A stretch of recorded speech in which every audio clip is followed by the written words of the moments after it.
Alguns moradores de Sara vão conseguir sacar o FGTS devido às chuvas de março e os vendavais. E você vai ver também. Varíola do macaco segue preocupando a OMS. Aprovado o projeto de lei que concede ajuda financeira às redes femininas do Estado. Feriado de graça e louvor na reunião do Ministério das Mulheres que Vencem. Essas e outras notícias você acompanha a partir de agora no Informe Região.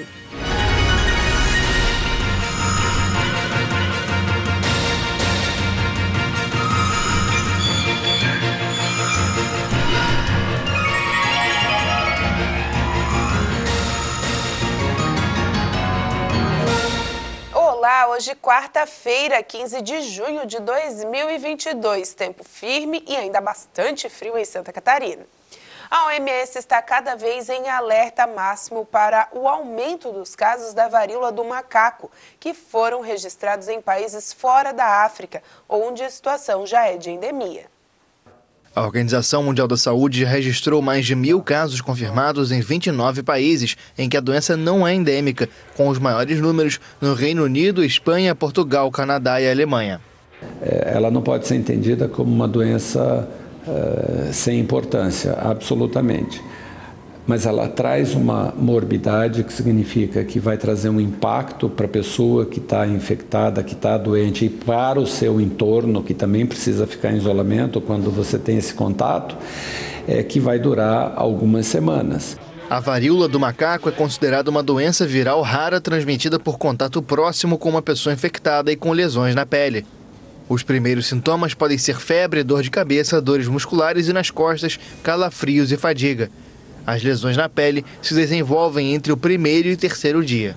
A doença, identificada pela primeira vez em humanos em 1970 na República Democrática do Congo, atualmente é considerada endêmica em 12 países africanos.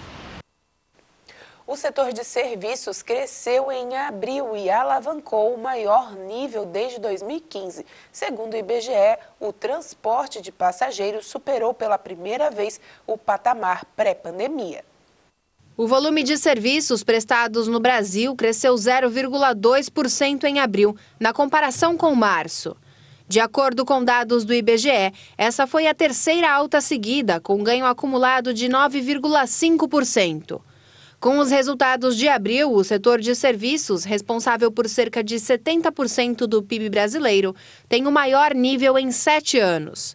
Passou a operar acima do período pré-pandemia.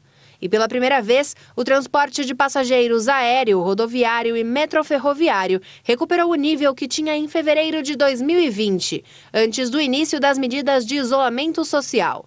O crescimento do volume de serviços prestados em abril foi puxado por apenas 2 das 5 grandes atividades do setor: a de informação e comunicação e a de serviços prestados às famílias.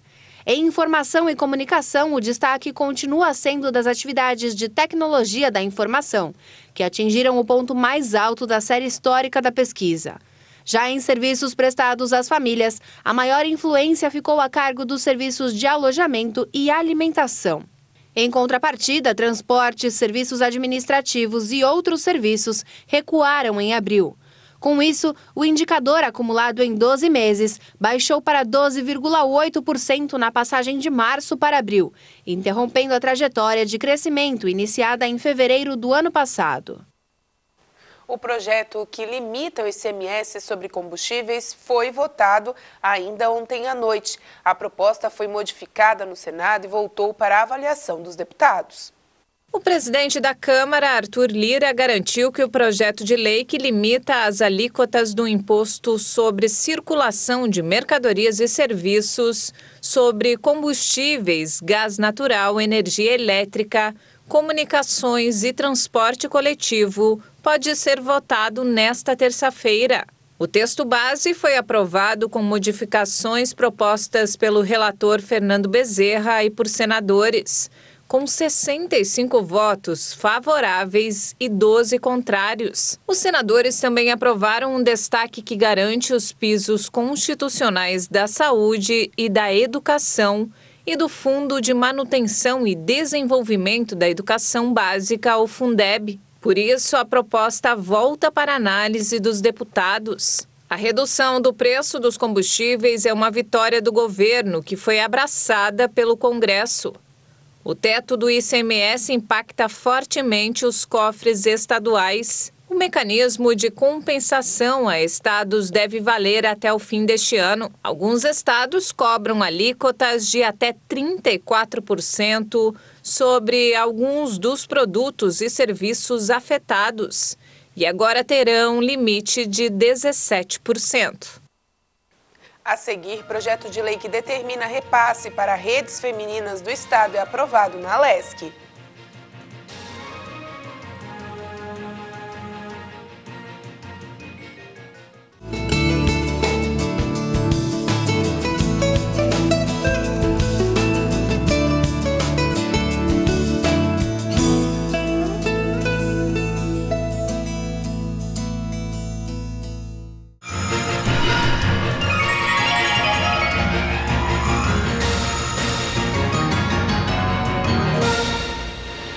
E de acordo com uma nova pesquisa, foi acentuada a queda no número de matrículas em instituições de ensino superior no último ano.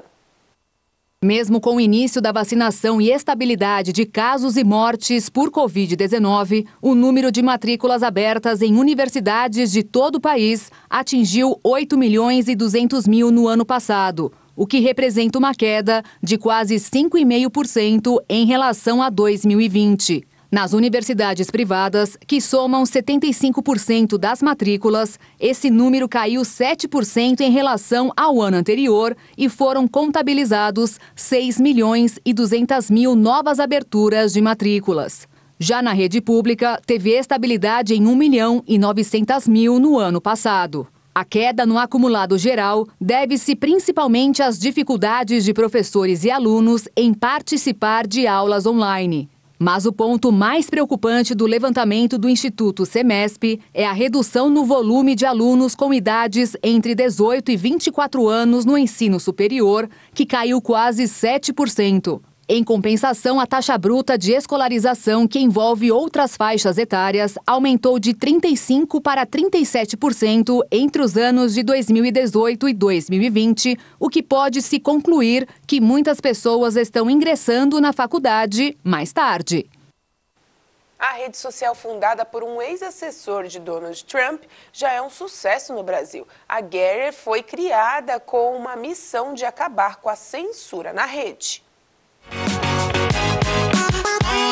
Uma rede social em expansão no mundo todo. Com menos de um ano de existência, a Getter já acumula quase 6 milhões de usuários em países como Japão, França, Alemanha, Canadá e Brasil, onde quase 800.000 pessoas estão cadastradas, o que coloca o país como o segundo maior mercado mundial da plataforma, perdendo apenas para os Estados Unidos, onde a rede foi criada por Jason Miller. Ex-assessor-chefe de comunicação do ex-presidente americano Donald Trump, Miller afirma que o sucesso da Getter por aqui se deve aos valores dos brasileiros, que para ele acreditam no lema da plataforma, uma rede social criada para dar voz a quem quer se expressar, sem bloqueios ou cancelamento.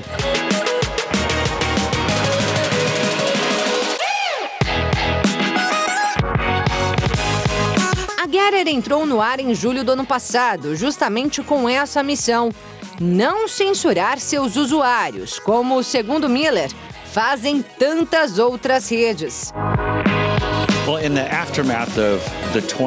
Foi em 2020, após as eleições dos Estados Unidos, que o CEO se atentou à censura tão presente nas plataformas e percebeu que esse não é um problema da América, mas uma questão global.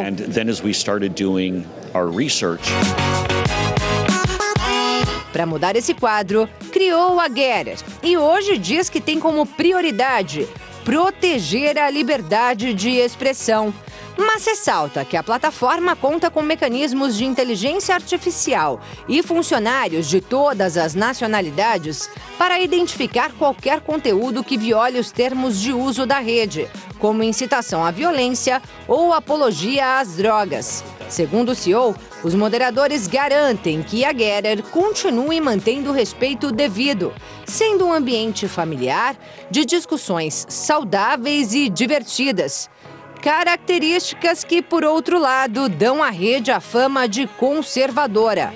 Sobre isso, Miller enfatiza que a plataforma não tem lados, está aberta para todos, independente de partido ou religião. Mas o fato é que a rede preza pela manutenção de instituições tradicionais. Por isso, o empresário veio a São Paulo, especialmente para participar da 3ª edição da CPEC no Brasil, uma conferência conservadora realizada em Campinas, no interior paulista, no último final de semana.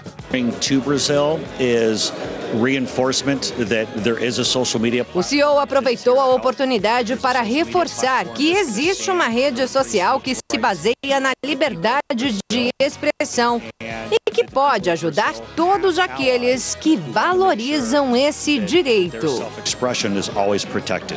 Sobre a abertura de um escritório aqui no Brasil, informação essa que vem sendo especulada praticamente desde a fundação da Gerer. Bem, o CEO disse que os processos estão em andamento e que a expectativa é de que esse plano seja concretizado até o final deste ano. Mas tem mais uma novidade, é o Gerer Pay, uma plataforma de pagamento digital feito com criptomoedas que a empresa deve criar no futuro bem próximo. Com tudo isso, Miller diz que espera atrair cada vez mais usuários do Brasil e do mundo.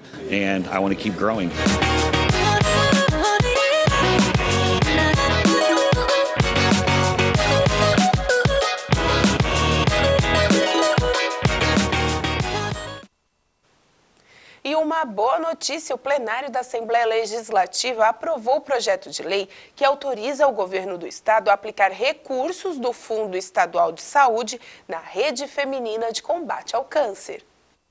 Foi aprovado pelo plenário da Assembleia Legislativa o projeto de lei que autoriza o governo do estado a aplicar recursos do Fundo Estadual de Saúde na rede feminina de combate ao câncer. O projeto, de autoria da deputada Ada de Luca, do MDB, determina que os repasses serão feitos por meio de convênios restritos às unidades da rede feminina legalmente constituídas nos municípios catarinenses e detentoras de declaração de utilidade pública. A autora da proposta comemorou a aprovação e destacou o importante trabalho desempenhado pela rede. A aprovação hoje por unanimidade foi uma maravilha. As meninas de rosa, essas heroínas, esses anjos da guarda, estão felicíssimas porque elas agora não vão precisar ficar mais de pires na mão, entende? Pedindo. E eu acho que é o papel do deputado, né? Ela já poderia ter isso há muito tempo atrás. A votação foi acompanhada por representantes da Rede Feminina de Combate ao Câncer de diversas cidades de Santa Catarina. Para a presidente da rede estadual, Maria Círia Zunino, os recursos do Fundo Estadual de Saúde serão uma grande ajuda para muitas pacientes de câncer. Estou como presidente estadual, 75 municípios em Santa Catarina, 5 municípios em trâmites legais para a fundação de uma rede. Isso é muito gratificante nós termos convidados a participar dessa Assembleia, nessa votação desse projeto de recursos em 61 anos de rede feminina em Santa Catarina. Com a aprovação pelo plenário em turno único, a proposta segue para a sanção ou veto governamental. E o plenário da Assembleia também aprovou a admissibilidade da proposta de emenda constitucional 1/2022, que isenta o pagamento de IPTU de templos religiosos que funcionam em imóveis alugados. O plenário da Assembleia Legislativa aprovou a admissibilidade da proposta de emenda constitucional número 1 de 2022, que isenta do pagamento de IPTU templos religiosos que funcionam em imóveis alugados. A matéria acrescenta um parágrafo ao artigo 132 da Constituição do Estado, que trata dos impostos que são instituídos pelos municípios, estabelecendo que o IPTU não incidirá sobre templos de qualquer culto, ainda que a entidade religiosa seja locatária do imóvel. A matéria é assinada por 15 deputados de vários partidos, tendo como primeiro subscrito Jair Mioto, do PSC. Com a admissão aprovada pelo plenário, a PEC será encaminhada para análise do mérito pelas comissões permanentes. Para ser transformada em emenda constitucional, ela precisa ser aprovada em 2 turnos com os votos favoráveis de 3/4 dos deputados, o que representa 24 votos. A seguir, feriado de reunião no Ministério das Mulheres que vence em Criciúma.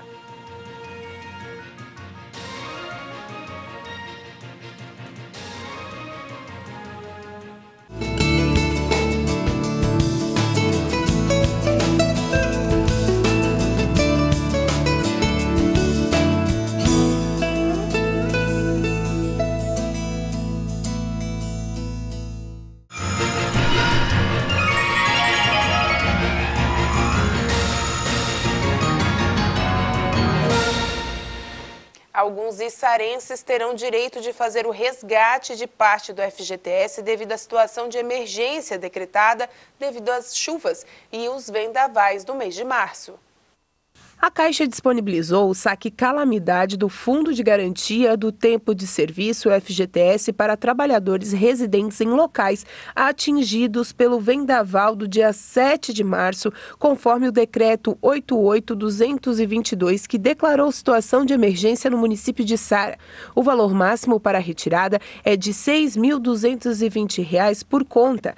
A cidade é a primeira do estado a habilitar o saque, que só foi possível através do reconhecimento do evento adverso pelo governo federal. Para ter acesso ao recurso, os içarenses devem baixar o aplicativo do FGTS e enviar a documentação até o dia 28 de julho para a liberação dos valores.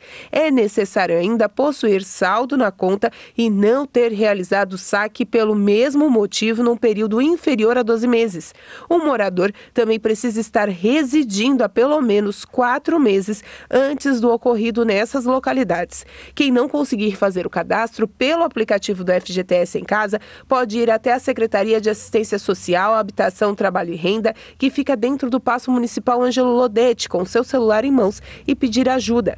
A prefeita Dalvânia Cardoso explicou, através das suas redes sociais, o processo de como fazer a solicitação do FGTS e também da liberação do Fundo por Tempo de Serviço para os moradores atingidos pelos vendavais e fortes chuvas do mês de março. Estou aqui com a gerência da Caixa Econômica, nossa Defesa Civil e Secretaria de Assistência Social.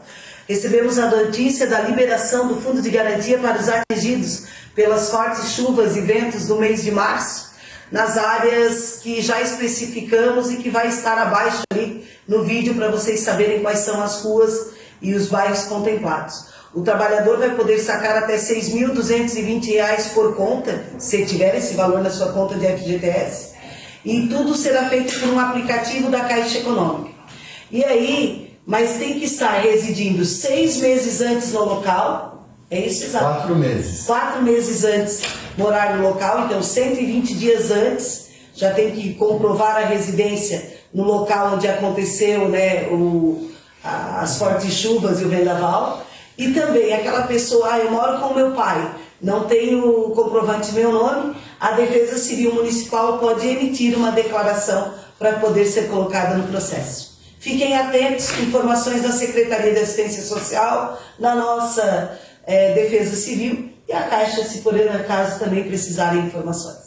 Para solicitar, o içarense deve fazer o download do aplicativo do FGTS, inserir as informações de cadastros, ir na opção Meu Saque, selecionar outras situações de saque, calamidade pública e acessar a cidade.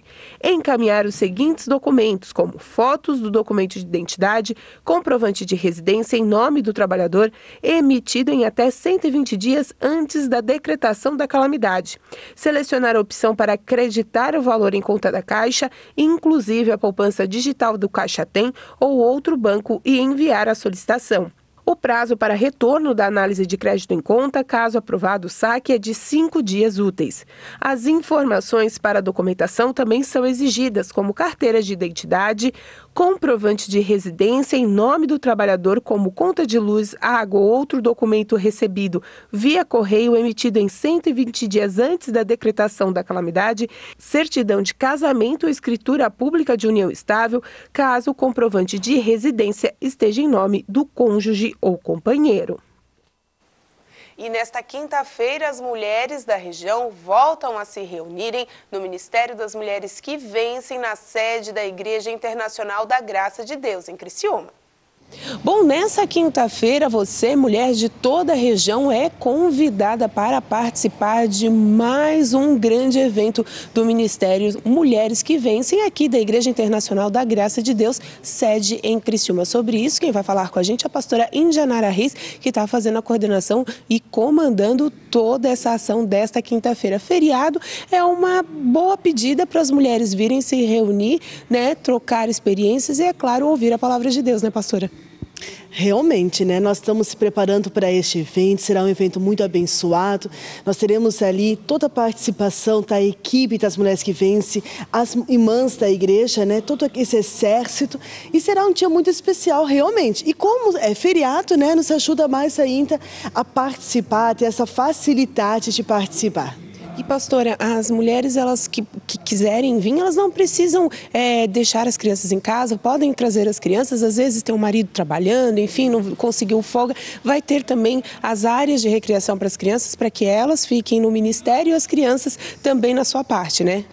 Sim, é um dos cuidados que nós temos, né? Como nós temos muitas mulheres que têm filhos, nós teremos o Ministério Infantil, né? Que é o momento ali das crianças, enquanto as mães participam do evento, eles participam ali do Ministério Infantil, que também, né? Também tem atividades, também tem ali a palavra para eles, tudo voltado para o público deles. E também temos o berçário, né? O berçário justamente é para os bebecinhos que ficam com as mães conseguem participar do culto, assistir à reunião e ao mesmo tempo cuidar dos seus pequenininhos. Com certeza, e pastora, a partir das 4 horas da tarde, então nesta quinta-feira, mas quem não é da igreja, tem aquela curiosidade de participar, ou então está sendo convidada por uma outra membro, pode vir, não tem problema, né?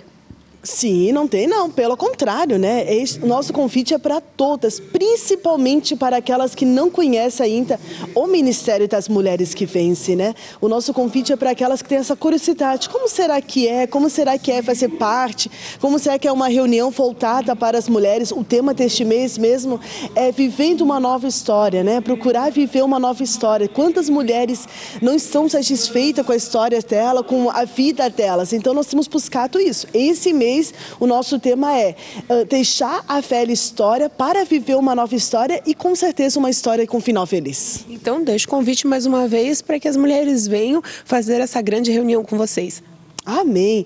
Então, deixo o meu convite aí todo especial. Eu, pastora Indianara, toda a equipe das Mulheres que Vencem aqui da nossa região, aqui da cidade de Criciúma, quero convidar você. Você, mulher que já participa deste encontros, ou você que ainda nunca participou, vem participar. Será um dia muito especial, um evento muito especial. Nós teremos ali muitas dinâmicas, a palavra, atividades, está toda voltada ali para o público das mulheres com um tema que eu já mencionei, que é uma nova história. Então, você é a nossa convidada. Então, tá certo. Obrigado pelas informações. Lembrando, né, que a Igreja Internacional da Graça de Deus, sede regional de Criciúma, fica aqui na Avenida Miguel Patrício de Souza, na região da Grande Próspera, Jardim Maristela, mas pertinho do terminal da Próspera, também atrás do batalhão da Polícia Militar, de fácil acesso para você chegar. Tem estacionamento amplo aos fundos da igreja e também acessibilidade na frente da igreja. Então, tudo para você não ter desculpa e vir participar dessa grande reunião. Voltamos ao estúdio. E com essa informação a gente encerra o Informe Região desta quarta-feira. Lembrando para você que você pode acompanhar essas e outras notícias nas nossas redes sociais, @TV Primavera no Instagram e no Facebook, e também acompanhar os vídeos da nossa programação no nosso YouTube, @TV Primavera Criciúma. Para vocês, uma boa noite, um bom feriado, até amanhã.